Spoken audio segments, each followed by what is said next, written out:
नमस्कार। आज जो हम जिस त्योहार की जानकारी आपको देने जा रहे हैं वह है हरितालिका तीज। यह एक बहुत ही महत्वपूर्ण त्योहार है। यह भारत के उत्तरी भाग में मनाया जाता है और दक्षिण भारत में भी इस दिन गौरी पूजा और अन्य तरह से माँ पार्वती की पूजा करके महिलाएं मनाती हैं। तो इस तरह से हम यह कह सकते हैं कि यह त्योहार पूरे भारत में मनाया जाता है। बस नाम अलग अलग है, थोड़ी सी पूजा की विधि अलग अलग है। नेपाल में तो यह एक बहुत ही बड़ा पर्व है जो कि 3 दिनों तक चलता है। यह सुहागवती महिलाओं के लिए और कन्या जिन्हें अच्छा पति चाहिए, अच्छा वर चाहिए, सौभाग्य चाहिए, ऐसी कन्याएं भी इस व्रत को करती हैं।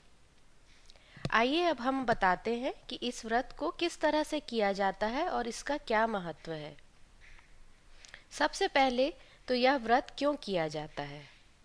कहा जाता है कि माँ पार्वती जिन्होंने राजा हिमालय के घर में पार्वती के रूप में जन्म लिया था, जो कि माँ आदिशक्ति हैं, उन्होंने भगवान शंकर को पति के रूप में प्राप्त करने के लिए यह व्रत किया था। उन्होंने सूखे पत्ते खाकर पहले, फिर वायु का सेवन करके और फिर सब कुछ त्याग के कठोर तपस्या की थी भगवान शंकर को पाने के लिए। कहा जाता है कि सदाशिव एक संपूर्ण पुरुष का रूप है, इसीलिए सर्वश्रेष्ठ पति की आकांक्षा से उन्होंने यह व्रत किया था। और इस व्रत में उनका साथ दिया था उनकी एक सहेली ने, जिन्होंने उन्हें हर के यानी कि चुपचाप घर के माता पिता से बचाकर एक जंगल में ले गई थी वह सहेली, और उन्होंने एक गुफा में जाके तपस्या की थी। इसलिए इस व्रत को हरित आलिका यानी आलिका यानी कि सहेली, सहेली के द्वारा हर कर ले जाकर इस व्रत को संभव कराने की प्रक्रिया के कारण इसे हरितालिका व्रत कहा गया है, और जो कि पॉपुलरली जाना जाता है तीज के नाम से। यह हरितालिका तीज कहते हैं। देशी भाषा में इसे तीजा भी कहते हैं।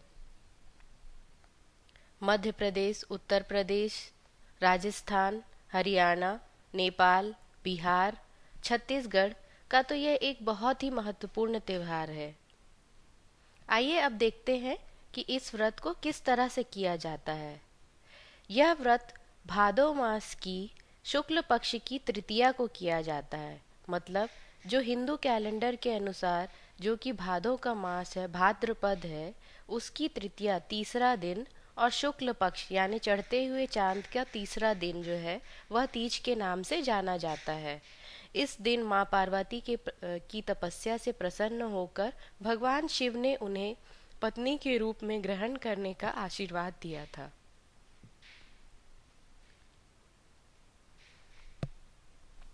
इसके दूसरे दिन एक बहुत ही और महत्वपूर्ण पर्व होता है जिसे गणेश चतुर्थी कहते हैं, और जिस दिन गणेश जी की स्थापना की जाती है और फिर 10 दिनों तक अनंत चतुर्दशी तक गणेश जी की पूजा की जाती है। इसलिए यह पर्व बहुत ही महत्वपूर्ण है। इस पर्व में एक दिन पहले यानी तृतीया के दिन यह पर्व किया जाता है। एक दिन पहले यानी कि द्वितीया के दिन महिलाएं उठ के अपने घर को अच्छे से साफ सुथरा कर लेती हैं और इस पर्व की तैयारी करना शुरू कर देती हैं। अब अलग अलग प्रांतों में अलग अलग तरह की थोड़ी थोड़ी डिफरेंट विधि पाई जाती है।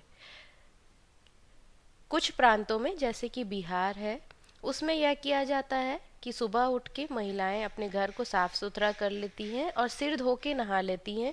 उसके बाद से फिर प्याज लहसुन और जो लोग नॉनवेज खाते हैं वो यह सेवन बिल्कुल बंद कर देते हैं। सात्विक और हल्का भोजन करते हैं दूसरे दिन के उपवास के पहले। यह उपवास एक और महत्वपूर्ण बात है कि यह उपवास जो विधि के अनुसार देखा जाए तो निर्जला रहा जाता है। मतलब तृतीया की सूर्योदय के पहले से लेकर चतुर्थी के सूर्योदय के पहले तक इस उपवास को किया जाता है निर्जला, बिना जल लिए और बिना किसी चीज का सेवन किए। इसलिए यह उपवास एक बहुत ही कठोर उपवास माना गया है। अपनी सुविधा के अनुसार, क्योंकि बहुत सारी महिलाएं माताएं होती हैं जिन्होंने शिशुओं को जन्म दिया है, या फिर उनके ऊपर इतना काम का बोझ रहता है, या फिर और भी कोई मेडिकल रीज़न के कारण वह प्यासी नहीं रह पाती हैं या कामकाजी हैं, इसलिए वह फलाहार लेकर या जल या जूस लेकर इस उपवास को करती हैं। जैसी जिसकी शक्ति है वैसा इस उपवास को रहा जा सकता है, पर पारंपरिक तौर पे यह उपवास निर्जला रहा जाता है। तो बिहार का हमने बता दिया कि सुबह उठकर एक दिन पहले सिर धोकर नहा लेते हैं और सात्विक भोजन उस दिन करते हैं। छत्तीसगढ़ में ऐसी परंपरा है कि इस दिन एक दिन पहले घर को साफ सुथरा करके सिर धोकर नहाया जाता है और फिर सात्विक भोजन किया जाता है, और जिसमें मुख्यतः करेला खाया जाता है। करेले की सब्जी बनाई जाती है बिना प्याज लहसुन की, और वो खाया जाता है। ऐसा कहा जाता है कि करेले में, क्योंकि आयुर्वेद की दृष्टि से भी अगर देखें तो यह शरीर के लिए अच्छा होता है, और दूसरे दिन जब आप निर्जला उपवास रखती हैं तो ये शरीर के लिए फायदेमंद सिद्ध होता है।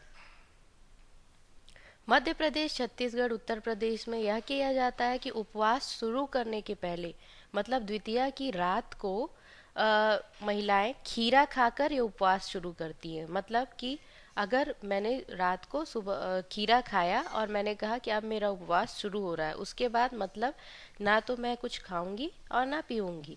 और जब उपवास खोलते भी हैं तो पूजा करने के बाद सबसे पहला चीज़ जो खाते हैं वो खीरा ही खाते हैं। यह एक बहुत ही पुरानी परंपरा चली आ रही है। शायद इसका रीज़न यह हो सकता है क्योंकि खीरे में बहुत ही पानी की मात्रा होती है, तो इसलिए इस चीज़ को इस दिन एक दिन पहले और एक दिन बाद में खीरे के खाने का बहुत महत्व बताया गया है। अब उपवास की बात करते हैं। खीरा खा के आपने उपवास शुरू कर दिया। कहीं पर कुछ लोग मिठाई खाकर उपवास शुरू करते हैं, सूर्योदय के पहले खा लेते हैं, जिस तरह से करवा चौथ में खाया जाता है। पर लोग रात को ही खा लेते हैं, सुबह उठकर ब्रह्म मुहूर्त में नहीं खाते हैं, पहले ही खा लेते हैं। पर आप सूर्योदय के पहले तक खा लें तो ये अच्छा रहेगा। अब बात करते हैं तीज के दिन की। एक दिन पहले ही महिलाएं अपने हाथों में मेहंदी वगैरह भी लगा लेती हैं। कुछ लोग रहती हैं कि दिन में मेहंदी लगा लेते हैं, तो आपको जिस तरह से उचित लगे वैसा कर सकते हैं। अब बात करते हैं कि इस तरह इस उपवास के लिए क्या क्या तैयारी करनी चाहिए। पारंपरिक तौर पे इस उपवास में आप समस्त श्रृंगार का सामान रखते हैं, जिसमें चूड़ी, बिंदी, सिंदूर है, आलता, मिरर, रिबन, यह सब आप जो भी सुहाग का सामान है वह आप रख सकते हैं। लोग इसमें नेल पॉलिश भी रख देते हैं। तो जो जो भी श्रृंगार एक महिला का, एक सुहागिन का श्रृंगार का सामान है, कुछ कपड़ा रखते हैं, ये सब आप रख सकते हैं।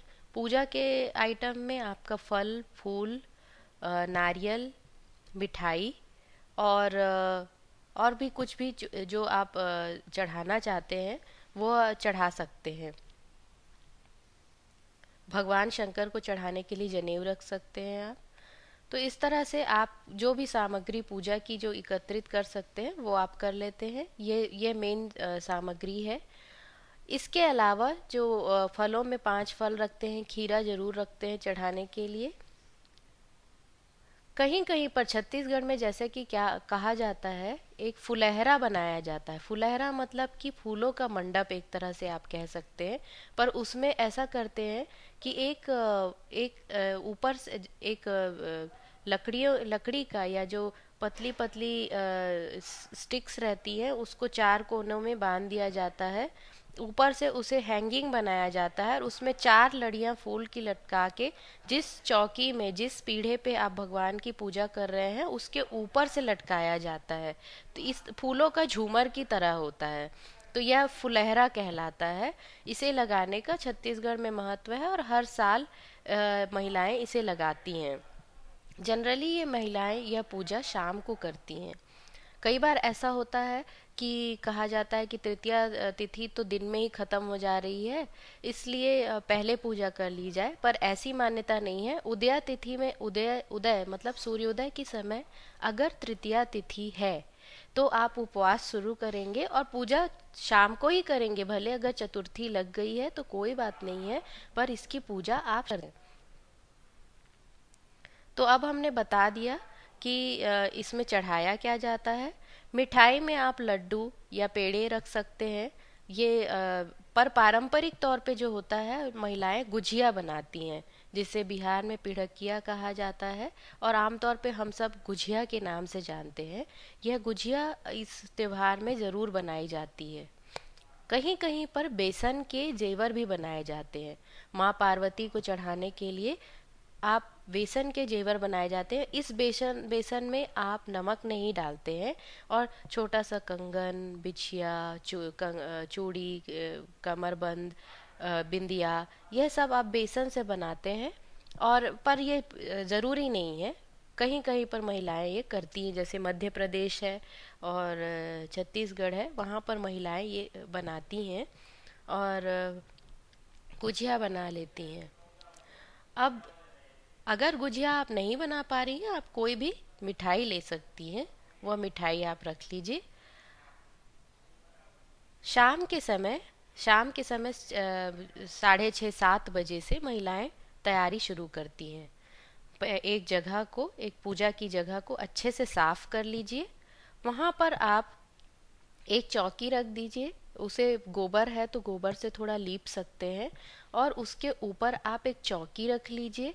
चौकी रखने के बाद आप एक जगह को लीप लीजिए, उस पर वहाँ पर एक चौक बना लीजिए। चौक मतलब कि अष्टदल। एक पहले क्रॉस बनाएंगे, फिर एक और क्रॉस बनाएंगे और फिर अष्टदल, जिसकी चित्र हमने अपने पिक्चर्स में दिया हुआ है, वीडियो में, वह अष्टदल बना लेंगे। या फिर कोई भी सुंदर रंगोली बना लेते हैं आटे से। आटा नहीं है तो चावल का आटा का प्रयोग भी कर सकते हैं। इसके ऊपर आप चौकी रखेंगे। चौकी के ऊपर एक स्वच्छ कपड़ा बिछाकर शंकर पार्वती जी की मूर्ति रखते हैं। अब पारंपरिक तौर पे यह मूर्ति मिट्टी की बनाई जाती है, कुछ लोग बाजार से भी खरीद कर ये लाते हैं। अगर आपके पास यह मूर्ति उपलब्ध नहीं है तो आप कोई भी चित्र ले सकते हैं। शिवलिंग है तो शिवलिंग रख सकते हैं। इस तरह से आप माँ पार्वती और शंकर जी को वहाँ पर स्थापित कर देंगे। अब आप धीरे धीरे पूजा की तैयारियां शुरू करेंगे, जैसे कि एक कलश बनाएंगे। कलश में, जैसा कि हमने पहले भी बताया है, कि आप उसमें पानी भर लेंगे। पानी भर के, स्वच्छ पानी भर लेंगे, उसमें थोड़ा चावल और एक आध कुछ सिक्का डाल दीजिए, रुपया डाल दीजिए। उसके ऊपर आप एक आम का पत्ता रख सकते हैं। आम का पत्ता नहीं है तो एक पान का पत्ता रख सकते हैं। और फिर उसके ऊपर दिया रख दीजिए। दिया में तेल भर दीजिए। दिया आप बड़ा दिया रखेंगे तो ज़्यादा अच्छा है, क्योंकि कहीं कहीं पर ये दिया पूरी रात जलता रहता है, इसलिए बड़ा दिया रख लीजिए। यह आपका कलश तैयार हो गया। इसे चौकी के आगे रख दीजिए। गौर मतलब मिट्टी के एक छोटा सा मिट्टी का गोल सा पर्वत की तरह बनाया जाता है, जिसे गौर कहा जाता है, जो कि गणेश और गौरी का रूप है। यह आप कलश के पास रख देंगे और एक सुपारी रख देंगे। यह गणेश और गौर है। कोई भी पूजा शुरू करने के पहले हम भगवान गणेश को पहले आह्वान करते हैं, ताकि हमारी पूजा निर्विघ्न हो सके। उसके बाद यह आपकी तैयारी हो गई है। इसके बाद आप चाहे तो फुलहरा, अगर आपके पास है तो आप फुलहरा लगा दीजिए, फुलहरा टंगा दीजिए चौकी के ऊपर। तो यह एक तरह का, जिस तरह से शादियों के समय में सेज में फूल लटकाए जाते हैं, उसी तरह से यह भी लगता है। कहीं कहीं पर केले के पत्ते लगा दिए जाते हैं आसपास, वह भी आप कर सकते हैं, यह भी अच्छा लगता है। अच्छी तरह से सजा लिया जाता है। अब महिलाएं जो है किस तरह से तैयार होना है हम देखते हैं। तो यह उपवास कन्याएं भी कर सकती हैं और महिलाएं भी कर सकती हैं। कन्या अगर है तो वह स्वच्छ कपड़ा पहन ले, अच्छे से तैयार हो जाए।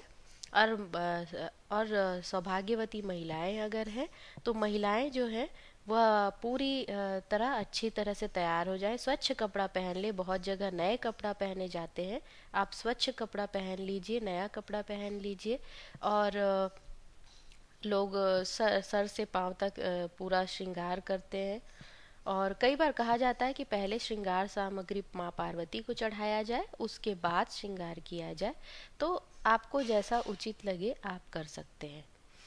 उसके बाद संपूर्ण तैयार होने के बाद अब पूजा शुरू की जाती है। कहीं कहीं पर लोग पंडित को बुलाकर पूजा करते हैं, पर आप खुद भी पूजा कर सकती हैं। पूजा करने के लिए महिलाएं गोल बनाकर बैठ जाती हैं। अब पूजा जब शुरू होती है तो सबसे पहले भगवान गणेश को का आह्वान किया जाता है। सिंपल तरीके से हम कहेंगे कि गणेश जी को एक हाथ में आप अक्षत ले लीजिए, मतलब पीले रंगे हुए जो चावल रहते हैं वो ले लीजिए, और गौरी और जो गणेश आपने कलश के पास रखे हैं उनके पास छोड़कर यह बोलिए कि हे गणेश जी, आपको गौरी माता के साथ हम आह्वान करते हैं कि हमारी पूजा में आकर हमारी पूजा को सफल बनाए। ऐसे करके यह चावल छोड़ देना है। फिर से चावल लेकर शंकर और पार्वती जी का आह्वान करके उनके ऊपर चावल छोड़ना है कि हे गौरी माता, हे शंकर भगवान, हम आपको अपनी पूजा में बुलाते हैं और आसन देते हैं, हमारी पूजा में आए और इसे सफल बनाए। उसके बाद फिर थोड़ा चावल लेके समस्त देवी देवता, दिक्पाल, चारों दिशाएं, नवग्रह सबका आह्वान करते हैं और हमारी पूजा में आए और इसे सफल बनाए, ये बोलकर आप फिर कलश के पास ये छोड़ दीजिए।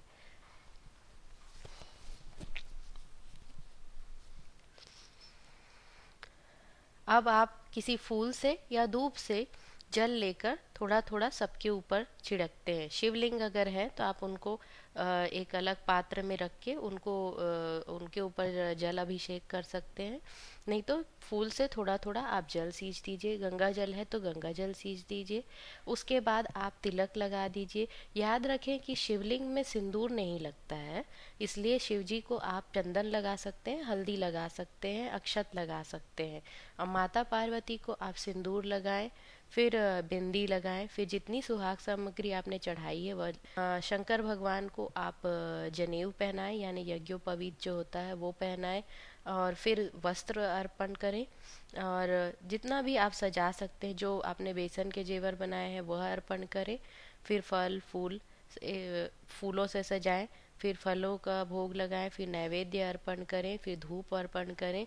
इस तरह से आप धूप दीप नैवेद्य यानी प्रसाद से आप उनकी पूजा कर लीजिए। अब जो है वो कथा सुनने की बारी है। हाथ में थोड़ा फूल और अक्षत लेकर अब आप हरितालिका तीज की कथा पढ़ेंगे। कथा हमने एक अलग वीडियो में दे रखी है, वह कथा को आप प्ले करके सुन सकते हैं। नहीं तो आपके पास जो किताब है उससे आप पढ़ सकते हैं। जहाँ पर पंडित आते हैं वह पंडित पढ़कर सुनाते हैं। अब आप इस कथा को सुनेंगे। इस कथा में बताया गया है कि किस तरह से राजा हिमालय के घर में जन्मी माँ पार्वती ने श्री शंकर जी को, नारद जी ने जब बताया था कि इनके पति शिव शंकर होंगे, तब से उन्होंने यह ठान ली थी कि शिव शंकर ही उनके पति होंगे। और उन्होंने कठिन तपस्या की थी। अपने घर वालों से बचकर उन्होंने कठिन तपस्या की थी, और उनकी तपस्या के फल स्वरूप, कठोर तपस्या के फल स्वरूप तीज के दिन, आज के दिन भगवान शंकर ने उन्हें वरदान दिया था कि वह उन्हें पत्नी के रूप में स्वीकार करेंगे। इस कथा को सुनने के बाद आप यह जो चावल है उसको माँ पार्वती और शंकर जी को अर्पित कर देंगे। इसके बाद थोड़ा सा हवन कर लीजिए, थोड़ा हवन सामग्री जमा कर लीजिए। और अगर आपके पास शास्त्रोक्त विधि से हवन करने के लिए किताब नहीं है, स्क्रिप्ट नहीं है, तो आप हवन कर लीजिए। सबसे पहले हवन कुंड जो है उसमें आप टीका और हल्दी लगा दीजिए। उसके बाद आप उसमें सबसे पहले गणेश जी का नाम लेके उनके लिए आहुति डालिए। फिर माता पार्वती, शंकर भगवान, विष्णु भगवान, लक्ष्मी जी, अपने कुल देवता, वास्तु देवता, स्थान देवता, नवग्रह, इस तरह से जितने भी देवी देवता आपको याद आ जाए उनका नाम लेकर आप उसमें आहुति डाल दीजिए। और इस तरह से आपका हवन पूरा हो जाता है। और इसके बाद आप जय शिव ओमकारा और माता पार्वती की आरती कर सकते हैं। हमने अपने एक वीडियो में माता पार्वती की आरती भी दी हुई है, जो कि हमारे ही द्वारा रचित है। तो आप इस आरती को भी प्ले कर सकते हैं, या फिर गा सकते हैं, या फिर जय अम्बे गौरी आरती जो है माँ दुर्गा की वह भी कर सकते हैं। इस तरह से आपका आरती पूरा हो जाएगा। इसके बाद महिलाएं जो होती हैं वह या तो पूजा स्थान के पास ही उस दिन शयन करती हैं। वैसे इस व्रत में कहा जाता है कि रात को शयन नहीं करना है, पर आजकल के ज़माने में ये थोड़ा सा प्रैक्टिकल नहीं लगता है, तो महिलाएं वहीं पर सो जाती हैं या अपने अपने घरों को लौट जाती हैं।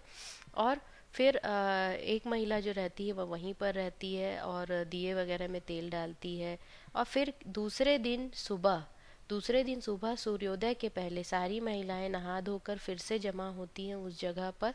फिर से फूल अर्पित किए जाते हैं, जल अर्पित किया जाता है और थोड़ा फल अर्पित किया जाता है, भोग अर्पित किया जाता है, थोड़ा सा फिर से हवन किया जाता है, आरती गाई जाती है और फिर सारी महिलाएं माता पार्वती से सुहाग लेती हैं।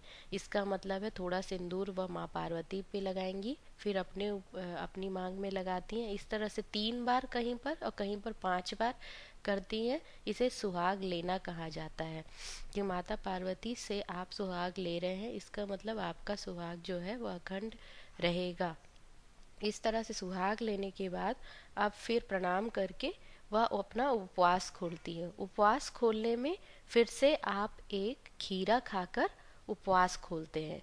तो इस तरह से अब आपकी पूजा पूरी हो गई। अब जिन्होंने मिट्टी की मूर्ति रखी है वह किसी जलाशय में ले जाकर उस मूर्ति का विसर्जन कर देते हैं। अगर आपने अपने घर की फोटो और भगवान की शिवलिंग रखा है तो फिर वह वापस आप अपने पूजा स्थान पे रख देते हैं, यह बोलकर कि इस पूजा का अब हम विसर्जन हो गया है, तीज की पूजा समाप्त हो गई है।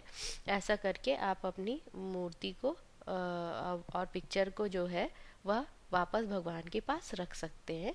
फिर आप लोगों को एक दूसरे को प्रसाद दे सकते हैं, सुहाग की सामग्रियां दे सकते हैं और इस तरह से आपका तीज का यह व्रत पूर्ण हो जाता है। यह प्रकार से 24 आवर्स का यानी 24 घंटे का व्रत होता है। इस व्रत को करने से अखंड सौभाग्य की प्राप्ति होती है और अच्छे वर की प्राप्ति होती है। जो कन्याएं रहती हैं वह बस सुबह उठकर पूजा कर लेती है, आशीर्वाद ले लेती है कि माता उन्हें अच्छा वर प्रदान करे। तो इस तरह से ये एक बहुत ही सुंदर परंपरा है जो कि माताओं से उनकी पुत्रियों की को पास ऑन होती हैं और हर महिला यह कोशिश करती है कि वह माँ पार्वती की तरह के आदर्शों पर चल सके और यह एक बहुत ही सुंदर परंपरा है। आशा करते हैं कि आपको यह विधि अच्छे से समझ में आई होगी और किसी भी तरह की अगर आपको कोई प्रश्न है तो आप हमें लिख सकते हैं। व्रत की आरती और कथा अलग वीडियो में दिया हुआ है, आप हमारे चैनल फेस्टिवल्स एंड कल्चर में उसे खोज सकते हैं। और भी अन्य विधि और त्योहारों के बारे में जानने के लिए हमारे चैनल फेस्टिवल एंड कल्चर को आप सब्सक्राइब करें और हमसे जुड़े रहें। और किसी भी तरह की विधि और पूजा आपको जानना हो तो हमें लिख भेजें। सभी को तीज की ढेरों शुभकामनाएं। धन्यवाद।